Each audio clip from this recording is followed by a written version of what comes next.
try. Well, that's their mortgage. To,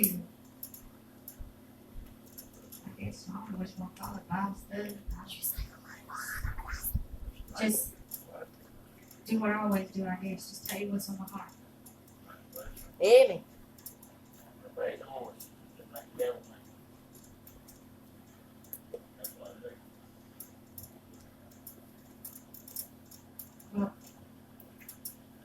I think I want to go first to Exodus. Just a short verse, you really don't even. Exodus 33. Don't really have to go here. But if you want to, it's Exodus 33:12. And Moses said unto the Lord, See, thou sayest unto me, Bring up this people, and thou hast not let me know whom thou wilt send with me. Yet thou hast said, I know thee by name, and thou hast also found grace in my sight. Now therefore I pray thee, if I have found grace in thy sight, show me now thy way, that I may know thee, that I might find grace in thy sight, and consider that this nation is thy people. You see Moses' heart right here. And you know, there's this song came out, I don't know, the latter part of the 90s, and the Hillsong sung it, and it said, Show me the way that I may walk with you. Show me your way, and I'll put my hope in you. The cry of my heart is to love you more, to live with the touch of your hand.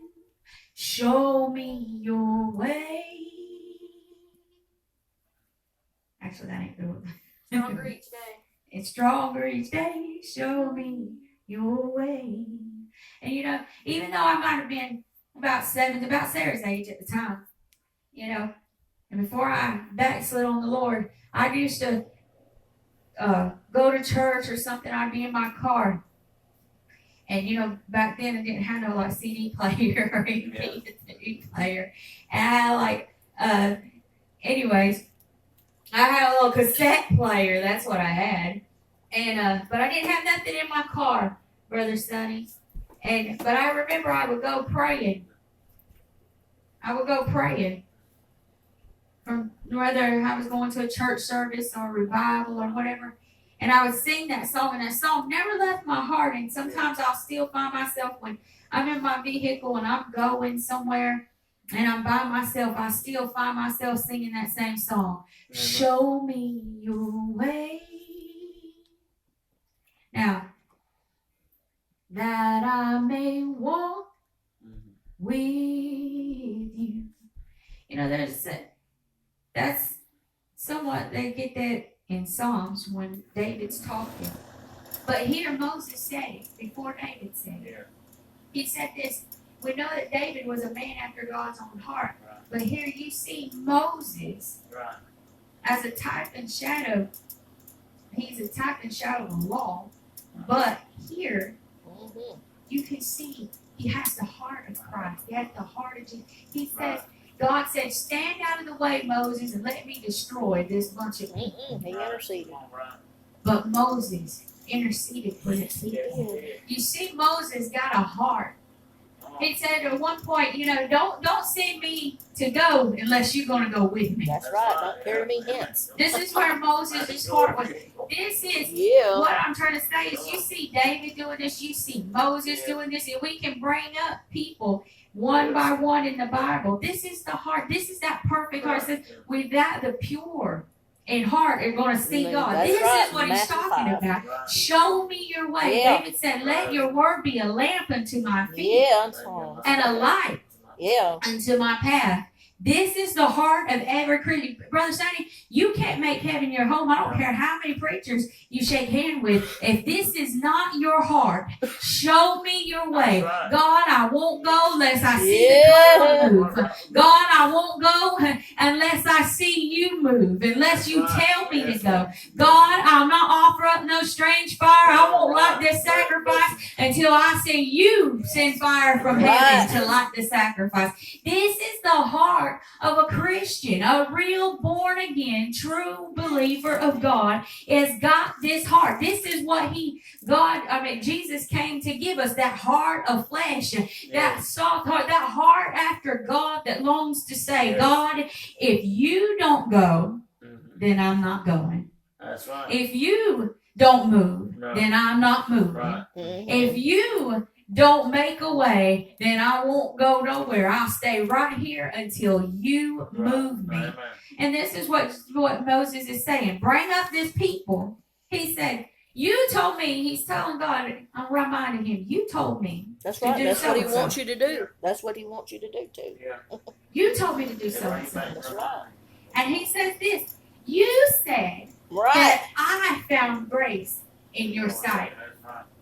You know what he's saying? Is, Lord, you said way back then, this is what you're going to do. Now do it, God. Fulfill it, God. This is what we are to do all the time, Brother Sonny. When we came down and gave our heart to God at an old-fashioned altar, that's kind of what we were doing. God said this, if you give me your life, I'll give you mine. Right. That's what he was saying. If you give me your life, I'll give you mine. And I'll make you an heir with Christ. And them serpents won't come and harm you. You'll walk on serpents and scorpions and all these things. And sometimes we got to get back to that place and say, God, you said, if I do, then you're going to do. Sometimes we have to bring God back. Not that we got to remind God. He ain't really that forgetful. But you want to know what he wants? He wants to see where your heart was. Not that he don't know where your heart is, but sometimes you got to get to that place that you got to get serious with yourself and say, where is my heart? Where, God, is my heart? Because sometimes we got our heart just all on everything. Come on. Ooh. All right. Got it on everything else but God. Mm-hmm. And God's got to say, listen, you got to get hungry enough. Listen, you got to get back to that first love. You got to get back to the place where I first met you, down here at that altar. That's right. When I said, I'll give you my life, and you said you'll give me yours, and we made that covenant, he's got to bring us back to that. When you get married long enough, sometimes your spark may go out, but every once in a while, you got to revive that spark, You got to, maybe you don't wine and diner like you used to, but something, there's something that you share with your spouse that, you don't share with nobody else. You got to get back into those times where you remember why you first loved them, why you went and married them in the first place. I know. Here he said, thou hast found grace. You told me, Lord, that I found grace in your sight. Therefore, I pray thee, if I have found grace in thy sight, show me now thy way, that I may know, not that I may hope, not that I may guess, not that I may, wander. He said that I may know. It is the will of God for us to know the will of God in our lives. Right. He may not show you step by step, A through Z all at once. But it is the will of God to know the will for your life. He said that I may find grace in thy sight and consider that this nation is thy people. In other words, God, what you said you were doing, you're able to finish. Because the product is a nation at the end of this, a people for your name, a people that you'll be their God and they'll be your people. My God, this is what it was all about. Amen. God, what he's saying is, I want it. Right. That's what he's saying. I want what you want, God. I want you to have the end product of the thing that you started out with, that started out wanting, God. I want to be the vessel you use in order to fulfill it. That's what he's saying. Now in Judges, Joshua actually, it's the end of Joshua. Joshua, last chapter, 24. And it says, What verse? 18, I think. Now in the top of my, you got the little headings in the top. It says, Israel renews the covenant. This is Joshua bringing all the tribes together. They're making a covenant before the Lord. Mm-hmm. This is what he says in 19 and 18. And the Lord dragging out from before us. So he's telling them all the things God's done, reminding them, kind of, giving them an overview of everything that was before, bringing them up to speed. He said, even the Amorites, which dwell in the land, therefore will we also serve the Lord, for he is our God. Amen. Amen. And Joshua said unto the people, ye cannot serve the Lord, for he is an holy God. He is a jealous God.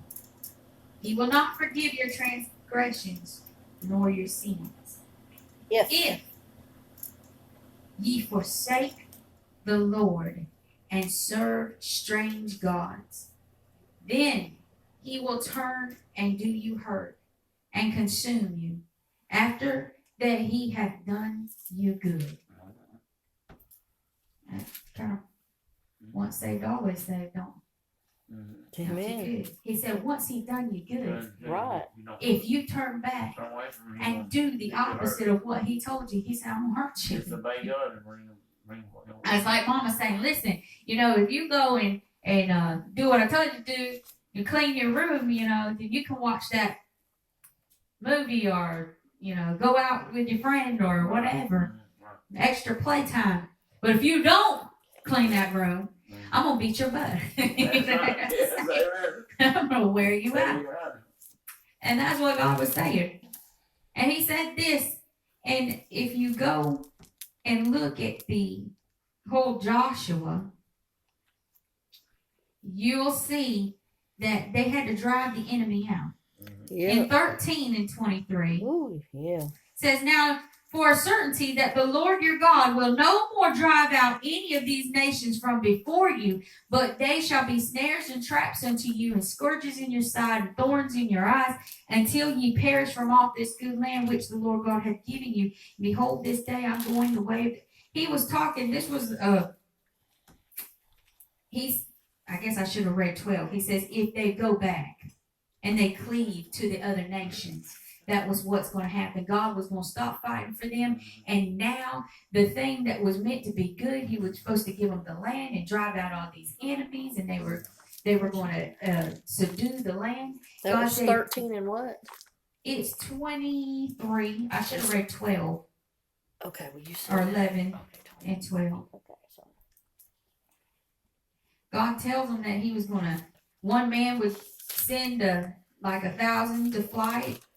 Yeah. And that God was going to fight for him. He said, but if you turn back, all that good that I meant for you is going to come upon your head and be snares and traps to you. Kind of like Adam and Eve. They got in the garden, and God meant it for it to be a good place, a wonderful place, a place for them to dress in. It was a paradise.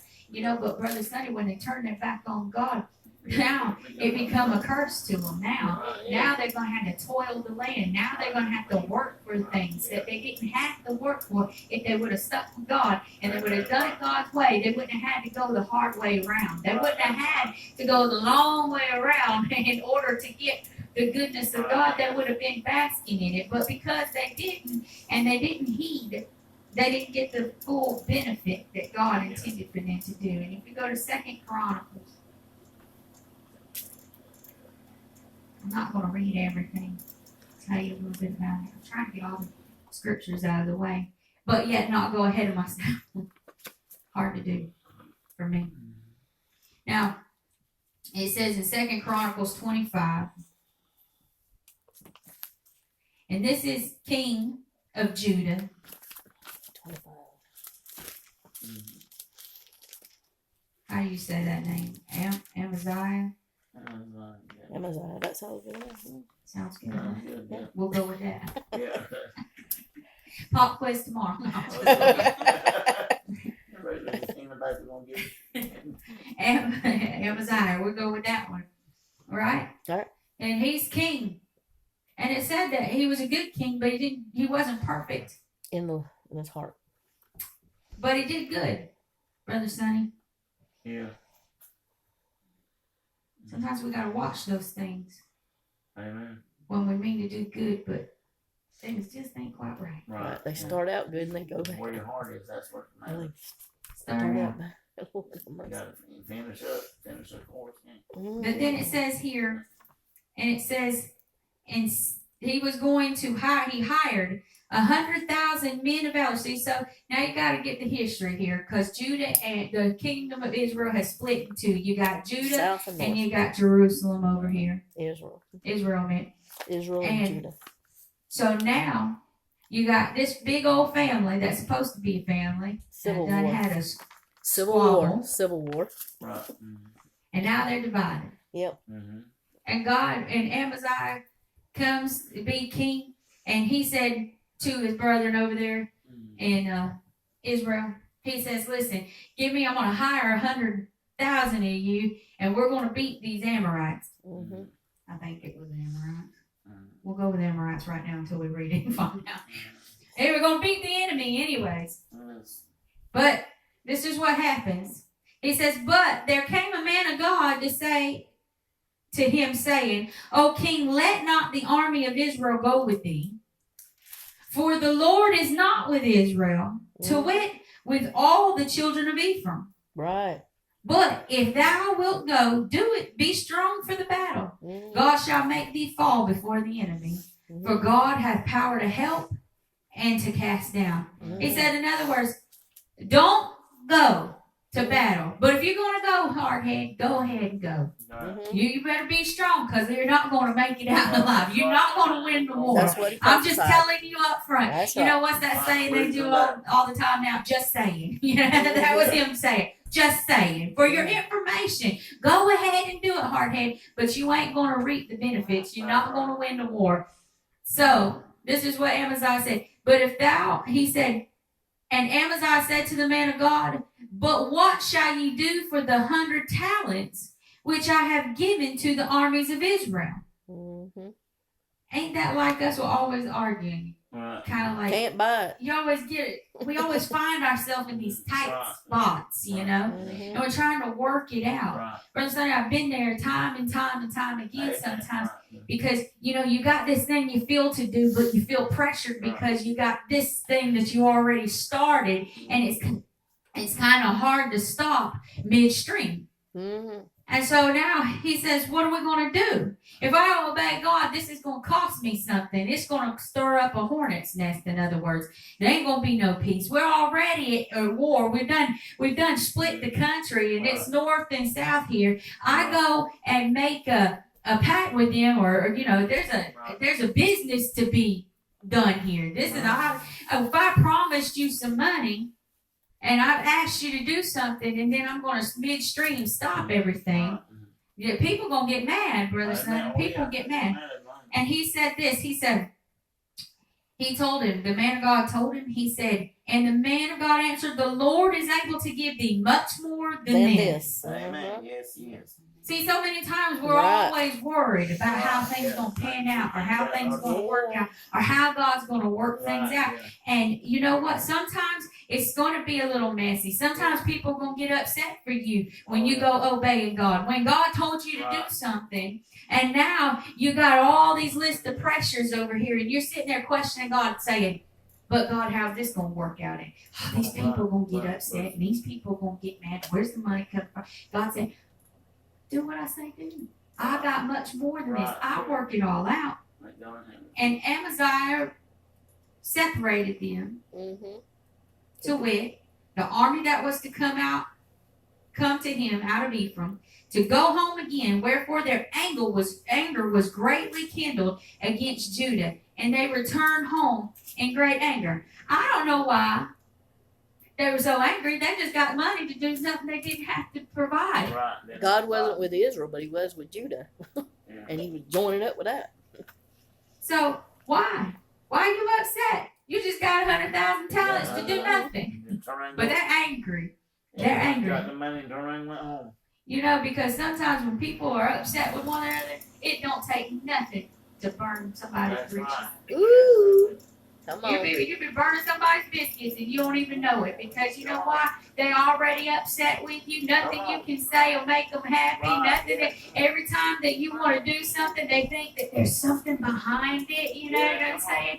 You can't be straight. You ever talk to somebody and know that there's an attitude behind? Like they can be kind to your face, but in the background, oh yeah, right. I don't believe you. You know? Why? Because they're already offended with you. Right. Why are they offended? I don't know, because things didn't go their way. I don't know what it is. But they always think that there's something behind it. You ever met those people? Always think that there's something behind it. You know, they're suspicious all the time. All the time suspicious. And they're angry. And they're going to keep being angry. You never make them happy because they got a suspicious mind all the time. And so here it goes. He says they're angry. And Amaziah strengthened himself and led forth his people and went to the valley of Salt and smote the children of Seir, 10,000. And other 10,000 left alive with the children of Judah, carried away captive and brought them unto the top of the rock and cast them down from the top of the rock. And they all were broken in pieces. But the soldiers of the army which Amaziah sent back that they should not go with him to battle fell upon the cities of Judah from Samaria even to Beth-horon and smote 3,000 men and took much spoil. See there, he obeyed God, and look at all the trouble. Right, yeah. God told him he's going to go win the battle, and now he's done stirred up a hornet's nest. And now those people have done come and smote. Have you ever felt like that, Brother Sonny? You ever felt like you went and did what God said to do, and you find yourself in the middle of a battle, and you knew it was going to be that way, and then that thing just got even bigger and bigger?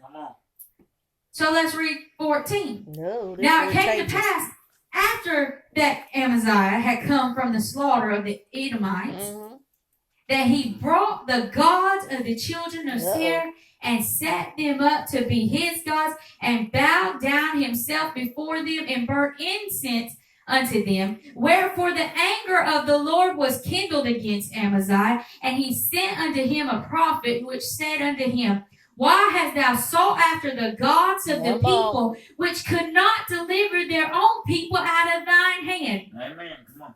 There is the key, Brother Sonny. So many times we get upset because we feel like we've obeyed God and things just get out of control, and didn't realize, Brother Sonny, that what we done was is we went out to do a good thing, but our heart wasn't perfect. And what happened was is we got in the middle of it and did half of what God said to do, and then turned around and brought them gods back home, and then be upset because God done smote us, and we have a big old mess.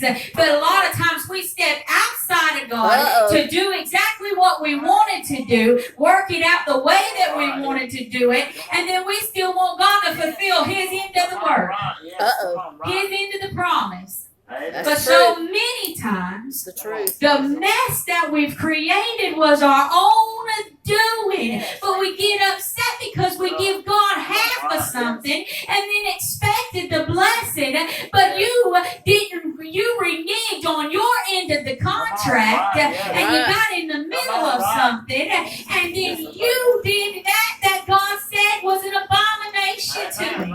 Right, come on. And no more are we rubbing on stones of idol and wood. And if you do, you should know by now that God said not to do that. That's not why. That's why we don't have anything in here. We don't rub all over natural, physical, temporal things. We're supposed to be at the feet of Jesus, rubbing all over Jesus and kissing his feet and washing his feet with our tears. But he don't stand here as a man anymore. He will one day, and he ain't right here right now in that physical form. And so we make no other forms for God. You know why? Because this thing is a thing of the heart. It's a thing of the spirit. It's a thing. Jesus said that woman, he said, There come a day where you're going to worship God truly. You're going to worship Him in spirit and in truth. And we don't make up idols anymore. We don't raise up idols to rub all over anymore. But sometimes, Brother Sonny, we go out there and we love it all over the world. And we bring them in and we idolize the things of the world. We bring in, well, we can't do Halloween no more, so we'll bring in a fall festival. And we'll just, sugarcoat everything. There's plenty of ways to bring in the gods of the world and set them up in the house of God and rub all over them. And you don't have to be things that you consider even something that's so evil. Sometimes the biggest God that we set up in the middle of God's temple is our own self, our own will, our own feelings. Your feelings will deceive you. Your feelings are wrong a lot of times. Your own carnal way of thinking in your mind is always enmity with God. There's a whole lot of things that get between you and God that you set up in His house. When God said destroy and go and see, go and succeed and be successful and win the battle and fight the devil. And here we got gods that we're rubbing all over. Let me tell you, how can you destroy the devil when you bring him in your house? Come on. That's right. That's a good preaching. A lot of people. That's right. That's right. You got kids that fight spirits. Yeah. You got adults that fight spirits. Yes. You got a whole church world today of people that are fighting spirits like never before and not even realizing that it's coming from their own TV set. It's coming in from the thing. When you go and open that door, Brother Sonny, you open it up to things you don't even know. It's not like you got a checklist for the devil and say, all right, well, I put in this movie, so what spirit's coming now? Here, you signed the registry, so I know what spirit's coming in. Brother Sonny, you sometimes don't know all the things that are involved. You don't know all the spirits that you open the door up by the things that you allow in your household, the things that you allow in your home, the things that you allow in your heart, the things that you bring into your presence. What you see, what you hear, what you taste, what you touch. You don't realize there's a whole lot of it. Spiritual warfare used to be preached strong when even just 20 years ago, when I was growing up, I heard about spiritual warfare. Anymore now, people act like it's some like voodoo thing, like superstition. Let me tell you something. Spirit is real. Because if you don't worship God, you worship a spirit. It is a God plainly tells you in here that God is a spirit, and those that worship Him must worship Him in spirit and in truth. And let me tell you, if God's a spirit, and He is living in a spiritual world, and He warned you about spirits, let me tell you, just because you can't see them don't mean that they ain't all around you. And if you believe in God and you believe that angels are camped about you, you believe in spirits. That's right. And how dare you think that you can enjoy the pleasures of the world, and you can bring the world into your household and into your what I want to say, Sister Jackie, what's my word? Not presence, but you sitting at the devil's table. Right. Yeah. And eating everything that comes across his table. Yeah. Well, I mean, there might be some things you stick your nose up to, We do have some standards, Oh, Lord. When them liver, that liver and onions come around, you're like, well, I don't want that, That chocolate cake comes around, boy, you're getting a piece. Tim. And you bring things into your home. But some people think that when you talk about spiritual warfare, as if you're talking about some superstitious voodoo stuff. Hocus pocus. Let me tell you something. You are encompassed and surrounded by a spiritual world that is more real than this one right here. That one is eternal. And let me know that the things that old little song that we used to sing in Sunday school. Oh, be careful, Little eyes, what you see. That all is true. Yeah, same That is all true. And so many times we Cannot get see it. upset because we expect God to, well, God, you promised me this. And God, you said you would be my real reward. And God, you would go Right. before me. And God, Right. you would do this. And God, you would do that. And you really hadn't stopped to think, Brother Sonny, how you probably let down some things that you used to not do that Oh. done creep back up. Oh. Or bitterness that's gotten in your heart. And you not let bitterness come and root itself in your soul. And before you know it, you sit there. I've seen people, and I've even done it myself in times past. Well, I don't hate those people. I mean, I don't really like them, but I don't wish evil on them or nothing. Brother Sonny, we lie to ourselves a whole lot of times. Yes. Yeah. We lie to ourselves thinking that we don't have things in our heart that really, if you wasn't worried about what other people say, if you weren't really worried about what you know is wrong, and you went with just your feelings and you could be totally honest, you know that you ain't got a lot of things under the blood that should be under the blood. Come on. Yes, that's right. And so many times we think that we read the Bible, and a lot of times we read it with a lens or a filter that we want to see it in. And sometimes we see the glory in something, but we really don't see the reality in it, you know? Like, it's wonderful to talk about Jesus dying on the cross and what he done, but that's hindsight, Sister Jackie. It's hindsight. We see the glory in it now. But if you were Peter and you were Thomas and you were all those people, all you'd see is that man that you admire up there suffering on a cross, and they're after you now. Oh. You don't see it in that respect, because you see in the glory, you see it afterwards, you see it when you already know the plan from A to Z. But they didn't know the plan from A to Z. They were living it moment by moment by moment, and all they know is if that man they had so much faith in was stretched out on that cross with thorns in his head and suffering, they were next. That's all they could see is, what am I going to do now? Because they didn't get it. Jesus kept telling them, I'm going to die. This is the plan of God. This is what's going to happen. But they couldn't grasp it because they were looking at it through a lens that they wanted to see. They were seeing a kingdom set up right now, right here, victory. People are getting healed. And sometimes we look at the Word of God and we see it just like that. And we see, because we don't see where God's going in our life. And we're stuck at point C. And we're long far from point Z. Because we up here at C. And we don't feel the same, Sister Jackie, when you're going through it. Mm. You'll see after a while. You know that song, Farther Along? I always thought that was saying Father. Father. And I was Further. like, that's a dumb song. I kind of like the rhythm, but I'm like, what is a father? Farther along. We'll know all about it. Yeah, I was a little kid. I didn't never think about reading the lyrics. Farther along. But there's so much truth in that song. Farther along. You'll understand why. Cheer up, my brother.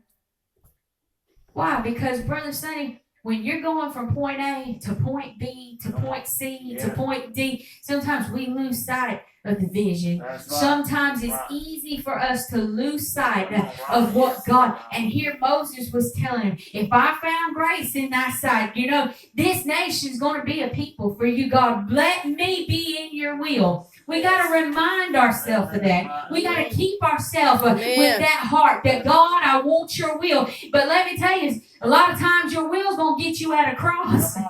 But that's what we don't want to hear. We want the, fishes and the loaves, not the cross, not the garden. Come on, we want the blessings, but we don't want the work. And we think of this Bible and we say, the children of Israel, they just went into that nation and they got grapes. It took 2 men to carry out the bundle of grapes, and You know, they had houses. They didn't have to build vineyards. They didn't have to plant. Woo! Victory. Brother Sonny, what you don't realize is it's like a family. Right. What it was. It's a family. Right. You know, I have a family. And we ain't, well, we are bigger than we used to be, but people spread out. We used to be kind of more close, you know. But the more people you add, the more hard it is to get everybody together, you know. But you know, it's kind of like my grandma, and then they kind of had a couple pieces of land, and they got 3 children. You know, it's kind of like them saying, you know, dividing their land up and saying, you know, you have this spot, and you got that, you got that. It's for you and your kids. You know, and each one takes their kids and they get the piece of it. You know, grandparents gave it to them. Not for them, you know, when they're going pulling up at the house and they really ain't done nothing, Brother Sonny, with that piece of land they gave them. They gave it to them for an inheritance, especially back in the day. Not like today where we got subdivisions and people change, but I'm talking about back in the day, you know. 1800s, you know, when land was, people lived off the land and people, you know, set up their farms and it was everything they had. They got everything from that piece of land. It was their livelihood. It was their living. It was their income. It was everything, Brother Sonny. You know, and you come to that place and they ain't done nothing with it. You know? Right. And barely scraping by, you know? You think, well, my God, what a waste. I gave it to them, but they're just wasting it. Right. You know? And, you know, it's like the man with the talents, you know? I gave you one. You could at least put it in the bank and let it draw interest, but instead, all that you've done is let it go to waste. You know, that's what God feels like sometimes when He gives them an inheritance, but you fail to realize they had to work that land. There were still inhabitants of that land that was still left, and God said, go and claim your inheritance. There was something they had to do, Brother Sonny. God was going to make the way and pave the way for them, but there was still people living in that land that they were supposed to, it was on their shoulders to go out and conquer the land. Right. God said, I gave it to you and I'll be with you, but you've got to go out and you've got to conquer it. Man. You've got to do it. And so many times we're looking at the Lord and saying, well, you know, you promised me this and you promised me that. And God's saying, I gave it to you. If you go and fight for it, I'll give it to you. I'll be there. You know what, Brother Sonny, when they were really on their A game, that sometimes they went to battle, they suited up, they went to the battlefield and wasn't nobody there. God already done went before them and drove the enemy out. So many times. But there were times where the battle got tough and the battle got hard. And sometimes, you know, you see Moses out there stretched out and people holding up his arm. It wasn't always, you know, dancing the tulips. Sometimes God gave it to them and He gave it to them instantly. And other times they had to battle with that thing and they had to go through something. It's just like that in our lives. But you've got to be willing to suit up and armor up and whatever the Lord says. If the Lord drives them out before you get there, then so be it. But if I got to fight for it, be like Caleb and say, give me my mountain. I don't care what it costs. I'm going to stand here and I'm going to do what God said. Yes. Amen. And you say, well, what are you talking about? Well, Brother Sonny, I have prayed. And I've prayed about things and I said, God, I'm not where I want to be. Or, God, why is it seem like I should be at a certain point? Or, why, God? And sometimes you'll find yourself getting weary with the battle and wanting to give up. Sometimes you'll find yourself because you can't see the victory down the road because, see, you ain't reading the glory end of it. You ain't reading it after the whole plan's been built. You're right smack dab in the middle of it. You feel every stripe. You see the blood on. I mean, Jesus felt every stripe, but let me tell you, those that were close enough to see it, you can see somebody being tortured. It don't take a whole lot of imagination to feel them stripes with with them, you know, especially when you love them. If you have a child and your child is going through something and you know they're in severe pain, it hurts you, I'm sure, because why? Jesus, when he went to the temple at 8 days old and the man of God spoke to his mother, he said, a dagger, a sword is going to go through your heart also. Brother Sonny, his mother was down there at the foot of the cross. And let me tell you, it ripped her heart out to see that her baby was up there being beat, was up there bleeding. It hurt her heart to know what they were doing to him. Because you know why? Sometimes it's hard to see the victory through the pain. Man. It's easier to talk about it afterwards. Come on. It's easier to tell your war story and go, huh, right there. Got that, boys, down on the river in 75. Yeah, the propeller about tore me up. Back in 75 when you were in the hospital, you were like right there on the river, you were scared to death. You know, and I'm going, I want to die. I'm going today, you know. But after the fact, boy, you got your war story, you know. You know what I'm saying? You know, every woman, when women get together, it's childbirthing stories. Oh, you know? Lord.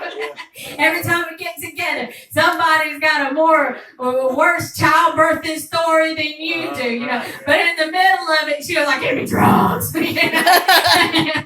Can I have that epidural, please? I You did know? mine without it. But after the baby gets here and you're loving it and you know what I mean, Brother Sonny, those feelings, you know, it all goes away. Now it's just part of a war story. But a lot of times, because you can't see the spiritual warfare with these eyes, sometimes we forget that we're in a spiritual warfare. And when you're the one going through the pain, and when you're the one hurting, and when you're the one that's going through the mental anguish, and when you're the one that's being buffeted at and needled and prodded and pricked, and you're the one, when that's you, it's hard to see the war story about 10 years later. Now you'll be telling, I mean, I've heard ministers talk about the trials they went through, but Brother Sonny, they were sitting there yelling at the mic and they're saying, "But God," you know what I mean? "But God." But let me tell you, I guarantee you that was after the fact, but while they were going through, they were going, "But God." Oh, God. It's a different story when you're the one feeling it, but it doesn't make God any less God. Oh, you're going to have a war story when you get to the end of this thing. And when you stand before God, see, man always likes to beautify everything. Man likes to get his hands in there and make everything work just so to where it sounds good and it pleases the flesh. But let me tell you, some real soldiers of Christ, when they stand before God, I guarantee you, Brother Sonny, they're going to stand there all war-torn and they're going to be weary from the battle, and they're going to stand before God, and God's going to say, or somebody's going to say, because it says in the Revelation, we are overcomers by the word of our testimony. And I can see somebody walking up and say, "Hey, where did you get that scar?" And you'll say, "You know what? I went through the worst depression of my life. Oh, but God kept me." And I guarantee you, Brother Sonny, someone's going to walk up to you and say, "Where did you get that?" And you'll say, "Listen, God kept me in 1989, wasn't it? God kept me. God come in." Oh, we like to beautify everything. But when we stand before God, real soldiers are going to have a story. Real soldiers are going to have scars. Oh, but you know the good thing about scars, they're not the same thing as a wound. You know what a scar is? Oh, it says a wound was here, but it's healed. I survived. A wound was here. But God. Amen. Yes, amen. Hallelujah.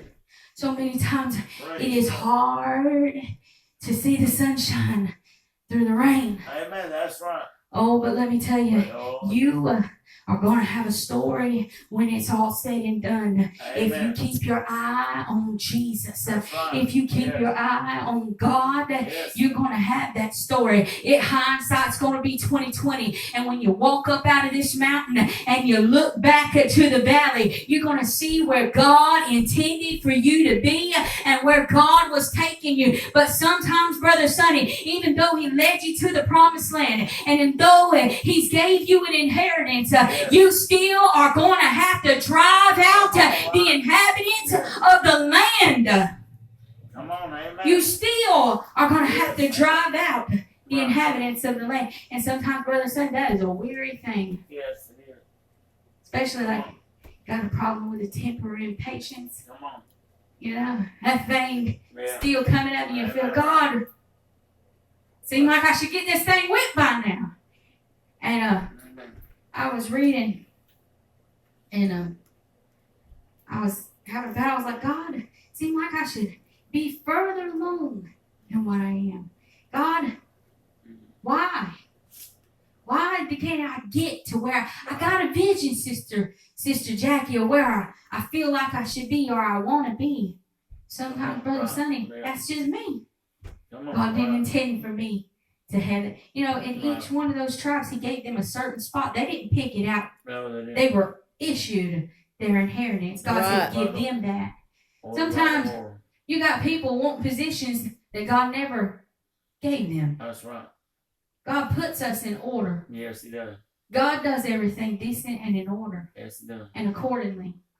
But sometimes I say, God, I get weary. I get weary with it. Yes. Say, God, why ain't I further along than where I feel like I should be? And I think it's this verse right here. I looked down and I read. I was just praying. I said, God, I want to be where you want me to be. God, I want the inheritance that you gave me. God, why does it seem like these battles keep going on and lasting forever? Why don't it seem like I'm going to be conquered? And Brother Sonny, as I was praying this prayer, I think it,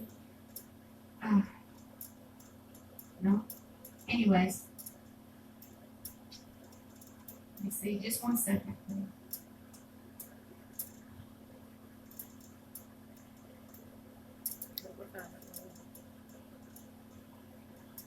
I don't know where it's at right now, but as I look down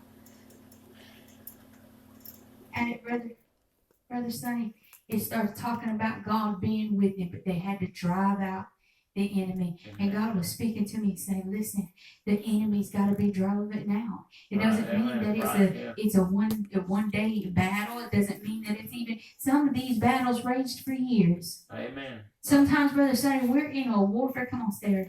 Sometimes we're in a warfare. We're going to win. Amen. Because God gave us, and it was up to them. And sometimes you feel like, well, I'm just going to let down here, or I'm going to let down there. And God was telling me that, the scripture was also talking about they didn't drive out the people like they were supposed to be, and there were thorns in their side. You know, God was telling me, Brother Sonny, when I was praying, God was letting me know that you go and you rage these wars, and sometimes you want them to be over quick, that you give up and you kind of stop short sometimes because you don't want to go through the battle or you don't want to go through the trouble. But God was telling me you have no choice but to claim that inheritance, because if you don't, they're going to raise up to be thorns in your side. They're going to overtake you. They're going to come back and see, because Saul wouldn't kill it all. They rose up and they were always a thorn in their side. You know what, Brother Sonny? It doesn't matter how weary we get from the battle. We still got to wage war upon the enemy, because we are to conquer the inheritance that we were given. Because if we don't and we fail to do so, when we stop short of that, Brother Sonny, we're only cheating ourselves of what we could have had. Right. What we could have had. That's right. And she sings this song. If y'all want to come up, why don't we all just come up and gather hands, and we'll just all pray for one another.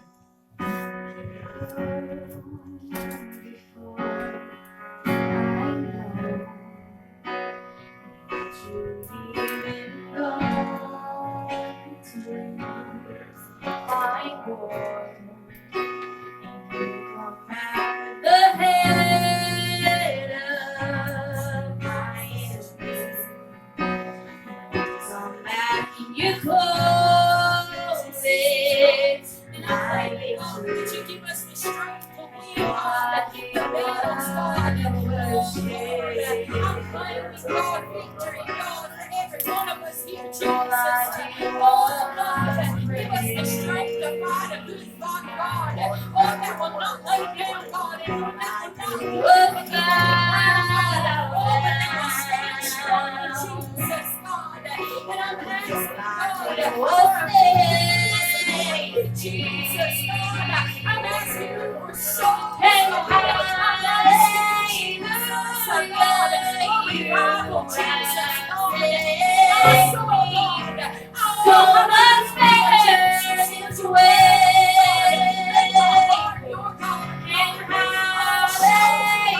Hallelujah, praise be so much better your way. Oh, and hallelujah, you have saved me. So much better this way. Oh, and hallelujah,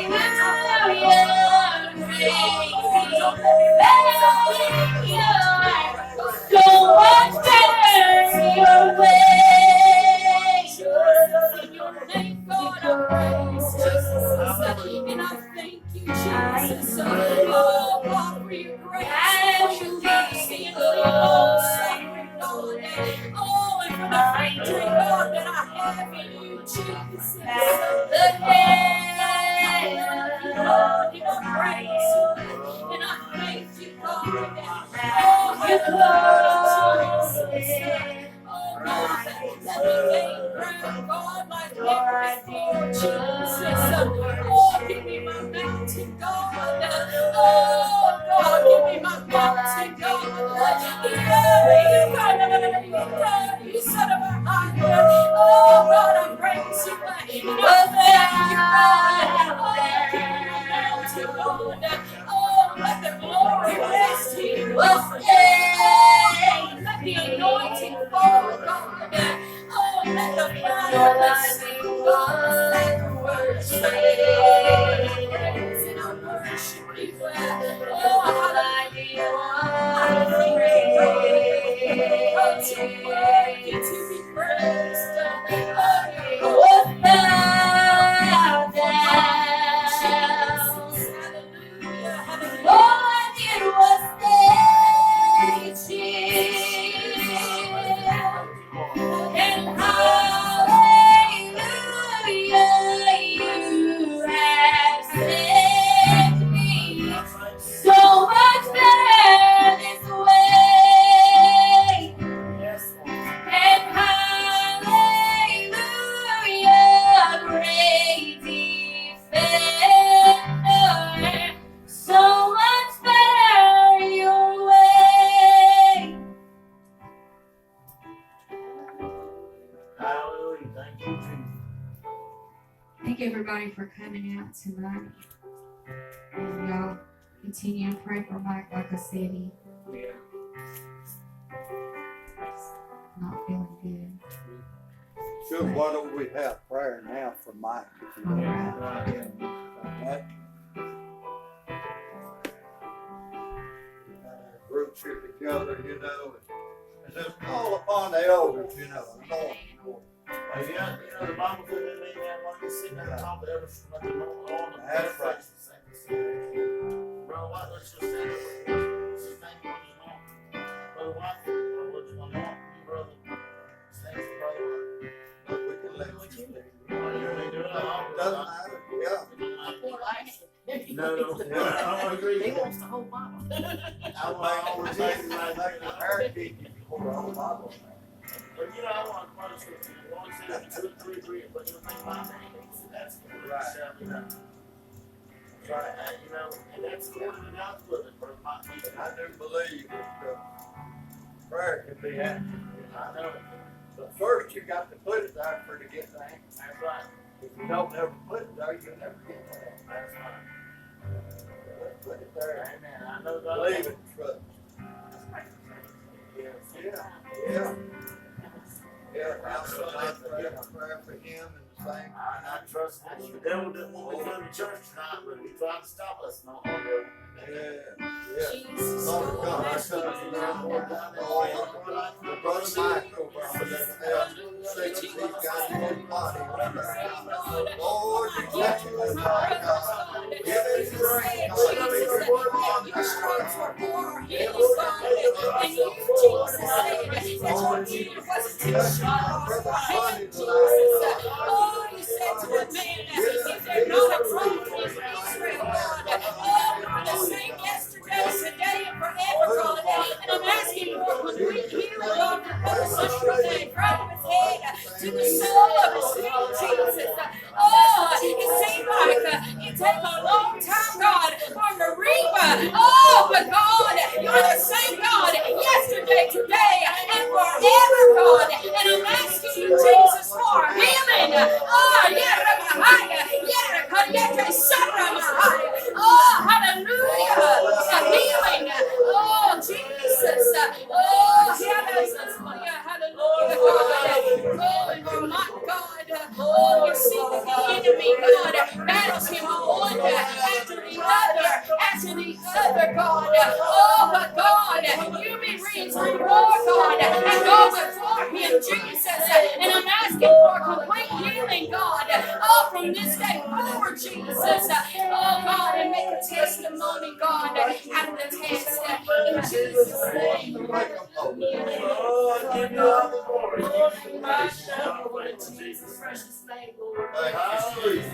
Thank you. Thank you, Jesus. Praise the Lord God. Thank you. Hallelujah. Hallelujah.